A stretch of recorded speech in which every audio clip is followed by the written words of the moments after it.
India EU trade mother of all trades అని వింటున్నాం కదా. అసలు ఈ ట్రేడ్ ఏంటి, దీనివల్ల ఇండియాకు ఉన్న లాభాలు ఏంటో ఈ వీడియోలో తెలుసుకుందాం సింపుల్గా.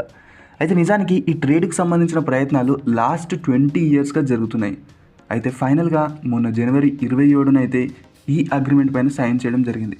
కాకపోతే ఇది అమల్లోకి రావడానికి 2026 చివరికల్లా సమయం పట్టవచ్చు. అయితే ఈ ట్రేడ్ యొక్క ముఖ్య ఉద్దేశం ఏంటంటే ఇండియాలో ప్రొడ్యూస్ అయ్యే goods like leather, jewellery, textiles, pulses, everything ప్రతి ఒక్కటి కూడా యూరోప్కి అయితే ఎక్స్పోర్ట్ చేయవచ్చు వితౌట్ టారిఫ్స్ లేదా తక్కువ టారిఫ్స్తో. ఇండియాలో ప్రొడ్యూస్ అయ్యే గూడ్స్ అన్నిటిని ఎక్స్పోర్ట్ చేయడం వల్ల ఎకనామికల్గా ఇండియాకి గ్రోత్ ఉంటుంది. అలాగే అటు యూరోప్ కూడా తాము ప్రొడ్యూస్ చేసే గూడ్స్ అన్నిటిని ఇండియాకి ఎక్స్పోర్ట్ చేస్తారు. ఇక్కడ కూడా ఎటువంటి టారిఫ్స్ ఉండవు. ఈ విధంగా మ్యూచువల్ అండర్స్టాండింగ్ తో ఇరు రీజియన్ల ఎకనామికల్ గ్రోత్ అయితే ఉంటుంది.